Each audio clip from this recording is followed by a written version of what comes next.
Standard পদ্ধতিটা follow করে কাজটা করব। বোঝা গেছে? এখন এইচটিএমএল এর এই ক্ষেত্রে এরকম করলে কাজ হচ্ছে, কিন্তু এইটা কি সঠিক কি ভুল চলেন সেটা আগে দেখে আসি। তো এইচটিএমএল এর নিয়ম হলো, আপনি যখন এইচটিএমএল এ কোনো ট্যাগ করবেন, তার মানে এইটা হলো সেই ট্যাগটা, ঠিক আছে? আবার একটা ট্যাগ যখন করবেন, নেস্টেড ইউজ করবেন। নেস্টেড মানে বোঝেন? কোনো একটা কিছুর ভিতর হুবহু আর একটা কিছুটা বলে কি নেস্টেড, ঠিক আছে? যেমন ওই যে ওই ভাইরা নেস্টেড লুপ, নেস্টেড কন্ডিশন, আরো অনেক কিছু পড়ে আসছে, ঠিক আছে, যেটা সাধারণত আসবেই। আচ্ছা, তারপরে দেখা যাচ্ছে যে আরো একটা এরকম মানে বক্স সিস্টেম অনেকটা, ধরেন যে একটা ঘরের ভিতর আর একটা ঘর, তার ভিতর আবারও আর একটা ঘর। এইটা হলো নিয়ম। যেমন সর্বপ্রথম আমি বি ট্যাগ ব্যবহার করব, তারপরে আই ট্যাগ, তারপরে ইউ ট্যাগ। এখন কথা হলো, আমি এরকম একটা ঘর দিলাম, দিয়ে এর ভিতর আই ট্যাগকে এভাবে ব্যবহার করলাম।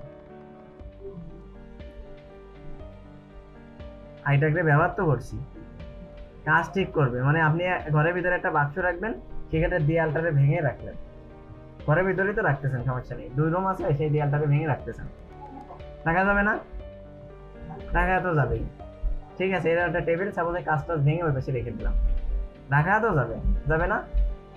আচ্ছা, টেবিল তো থাকলো ঘরের ভিতর, কিন্তু এইটা কোনো নিয়ম হলো না, ঠিক আছে? সৌন্দর্য নষ্ট হবে আর অনেক কিছুই হবে। তো সেই ক্ষেত্রে আমাদের শুধু কাজ হলেই হচ্ছে না, সবকিছু আমাদের স্ট্যান্ডার্ড ফলো করে কাজ করলে সেটাই হলো অরিজিনাল কাজ, আর না হলে ওই কাজ বেশি দিন থাকে না। তাহলে আমরা সবসময় নেস্টেড ফলো করব। তার মানে বিটা ভিতরে শুরু হয়েছে, বিটা শেষ হবে কোথায়? ভিতরে। অথবা ধরেন যে আই বাইরে শুরু করেছি, তার মানে আইরে শেষও করতে হবে কোথায়? বাইরে। বুঝলেন? এরপরে যদি ইউটারে মাঝে দিই, ধরেন যে ইউটারে যদি এরা মিডিলে দিতাম, তাহলে ইউ শুরু শেষ করবো কোথায়? মিডিলেই শেষ করবো, তাই না? এটাই হলো নিয়ম। বোঝা গেছে? আর এই সমস্যার সমাধানের জন্য আমরা এইভাবে কাজ করতে পারি। ধরেন যে এই আইরে এটাকে ব্যবহার করছি, এই তারপরে ইউ না, ইন্টার প্রেস করলাম, এখানেও ইন্টার, এইভাবে, যেটা আমাদের বুঝতে অনেক সুবিধা হয়। যে প্রথমে বি, তার ভিতর ইউ, তার ভিতর মানে প্রথমে আই, তার ভিতরে ইউ, তার ভিতর। এই জন্য প্রথমে দেখা যাচ্ছে আমরা এরকম যদি আই লিখি বা প্রথমে বি লিখলাম, লিখে এটা ট্যাব বাটন প্রেস করলাম, বিটা শুরু এবং শেষ হয়ে গেল। এরপরে ইন্টার প্রেস করলাম, করার পরে আমি চাচ্ছি আবার আই লিখবো, তাই লিখলাম, আবার ট্যাব বাটন প্রেস করলাম, আইটা শুরু এবং শেষ হয়ে গেল, আবার ইন্টার প্রেস করলাম, তারপরে ইউ প্রেস করলাম, ট্যাব বাটন প্রেস করলাম। মানে কোনো ট্যাগের নাম লিখে যদি ট্যাব বাটন প্রেস করেন, তাহলে ওই নামটা শুরু এবং শেষ অটোমেটিক হয়ে যায়, ঠিক আছে? এবার আপনি এর ভিতর আপনার টেক্সট গুলো লিখে ফেলবেন, ঠিক আছে? লিখলে আপনি সঠিক পদ্ধতিটা হয়ে গেল। এই যে আমি চলে আসলাম ব্রাউজারে, এসে রিলোড দিলাম, দেখছেন এটা হয়েছে না? এটাও হয়েছে, এটাও হয়েছে।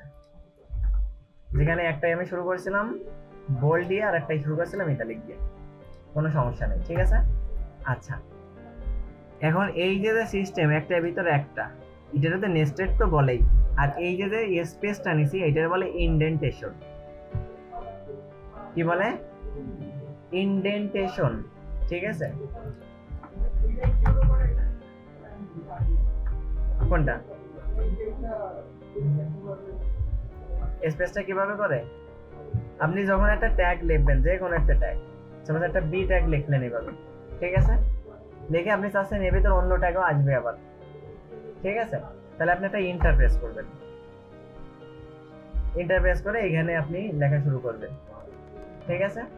এইখানে আপনি দেখা যাচ্ছে অন্য, এরপরে দেখা যাচ্ছে ইউ ট্যাগ আসতে পারে, তো আপনি একটা ইউ ট্যাগ লিখলেন, লিখে এখানে আপনি কোড লিখলেন, ওকে?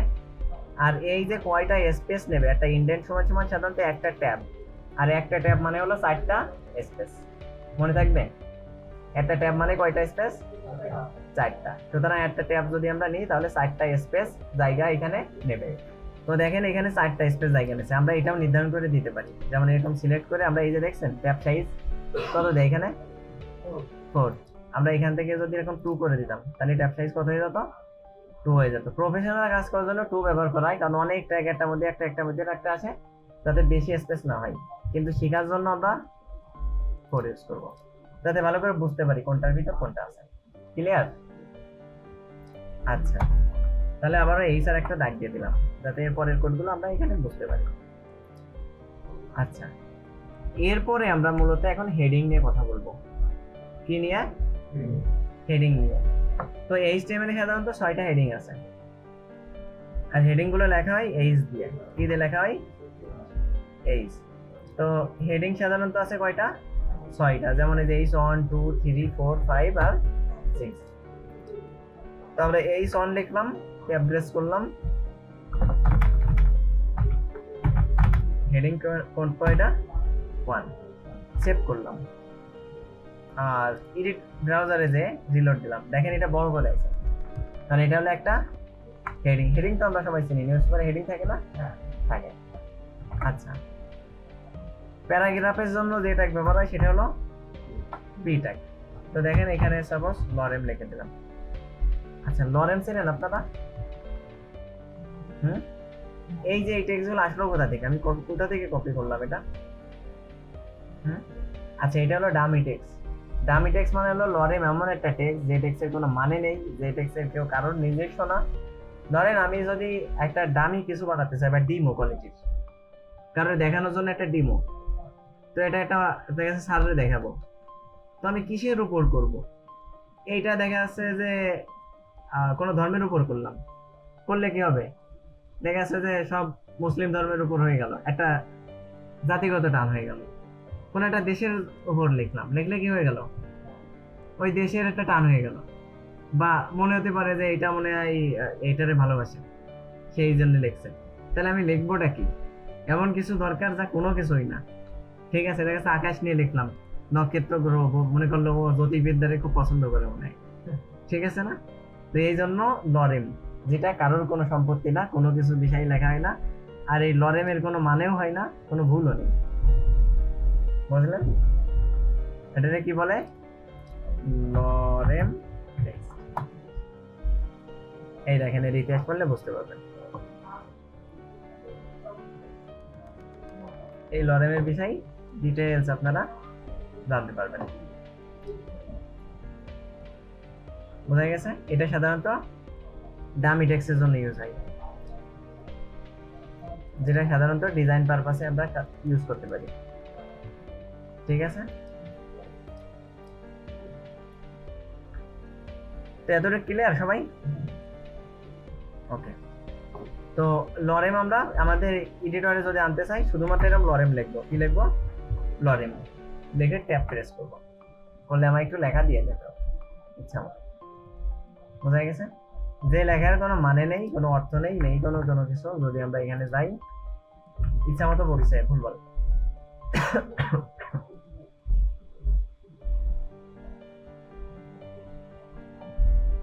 বুঝলেন? এর কোনো এই জাতীয় কিছু একটা নাই, ইচ্ছা মতো যা খুশি তাই বলে গেছে। আচ্ছা, ঠিক আছে, ক্লিয়ার? একটা বই ছিল এই লরেমের উপর, বলেন সেই বই পড়তে মানে কত কষ্ট হয়েছে। তো এটা হলো H1 আর এটা হলো প্যারাগ্রাফ। প্যারাগ্রাফ মানে তো আমরা সবাই বুঝি, যদি এরকম পরপর দুটো প্যারা হতো, এই যে দুটো প্যারা নিয়ে গেলাম, কি করে নিছি এটা? কপি পেস্ট করছি, তাই তো? মানে যে আমার এই দুটো লাইনই দরকার, তো আমি এই যে দুটো লাইন নিয়ে নিলাম। কি করে নিলাম এই দুটো লাইন? Copy paste. আসলে আমি কপি পেস্ট করিনি, যেমন এই লাইনটা দরকার, এইটা কপি পেস্ট করতে আমার সময় লাগতো না, ধরেন যে এটা দরকার, এটা নিয়ে নিলাম। এটা হলো কন্ট্রোল শিফট ডি, আমি ডুপ্লিকেট করে নিছি। কি করছি? ডুপ্লিকেট। তার মানে এই লাইনটা আমি একবার কন্ট্রোল সি দিয়ে কপি করে আবার কন্ট্রোল ভি দিয়ে পেস্ট করে নিই, আমি একবারই কন্ট্রোল শিফট ডি প্রেস করেছি। করলে যদি আমার কোনো লাইনের পরে মাউস পয়েন্ট থাকে, কন্ট্রোল শিফট ডি প্রেস করাই, ওই ট্যাগটা ধরে কপি পেস্ট হয়ে যায়, মানে ডুপ্লিকেট হয়ে যায়।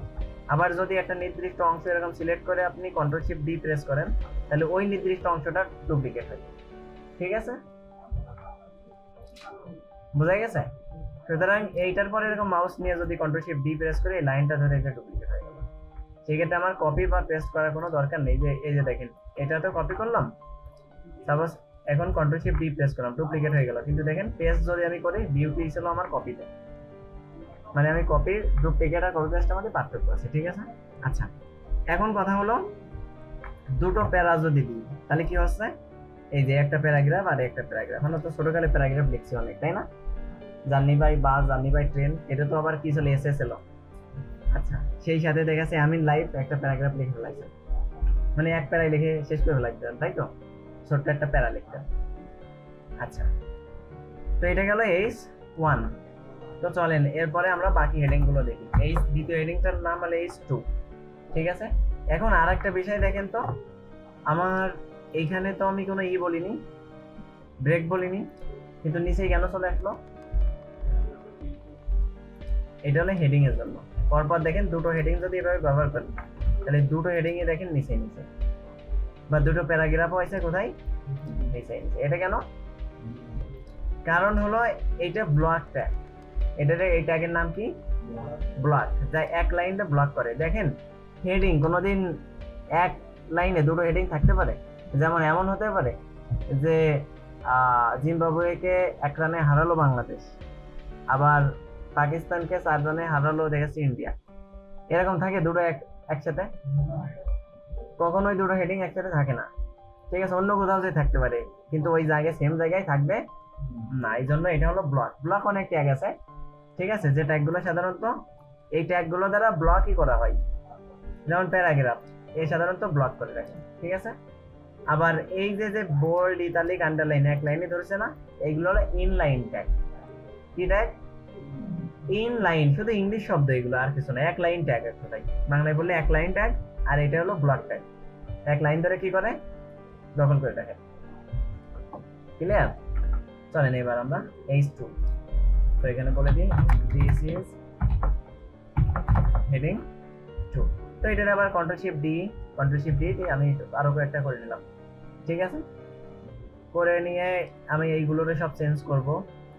তো এইগুলোরে সব চেঞ্জ করব। তো এইগুলো আমি চেঞ্জ করে ফেলতে পারি না? একসাথে করা যায়? একের অধিক সিলেক্ট করা যায় একসাথে? বলেন তো ভাই। যে এইটা, এইটা আর এইটা, এইটারে সবগুলো সিলেক্ট করে এটারে H2 করে দিলাম, পরেরটারে সবগুলো সিলেক্ট করে H3 করে দিলাম, পরে সবগুলো সিলেক্ট করে 4 করলাম, পরে সবগুলোরে 5 করলাম, 6। দিস হেডিং 1 2 সব একসাথে হয়ে গেছে। কি করে করে এটা? এটা হলো যে কোনো একটা জায়গায় সিলেক্ট করবেন, কন্ট্রোল প্রেস করে ধরে যত জায়গায় আপনি সিলেক্ট করবেন তত জায়গায় সিলেক্ট করে থাকবেন, আর এরপরে যা লিখবেন সব জায়গায় একসাথে হবে। ক্লিয়ার? মানে যে যে জায়গায় আপনার সিলেক্ট করার দরকার, কন্ট্রোল প্রেস করে ধরে রাখে সেই জায়গায় সিলেক্ট করে দেবেন, ঠিক আছে? দিলেই সব জায়গায় একসাথে কাজ করতে পারবেন। আচ্ছা, সেভ করলাম, এখানে এসে রিলোড দিলাম, দেখছেন H2 H3 H4 H5 H6 হয়েছে? বোঝা গেছে? এই হলো 6টা হেডিং, যার সব থেকে H1 হলো সব থেকে বড়, ঠিক আছে, বড় ভাই মনে করো, আর H6 হলো একদম পিচ্চিটা, যেটা হলো সব থেকে ছোট। তাহলে হেডিং সম্পর্কে বুঝলাম, এরপরে প্যারাগ্রাফ সম্পর্কে আমরা বুঝে গেছি না? আচ্ছা।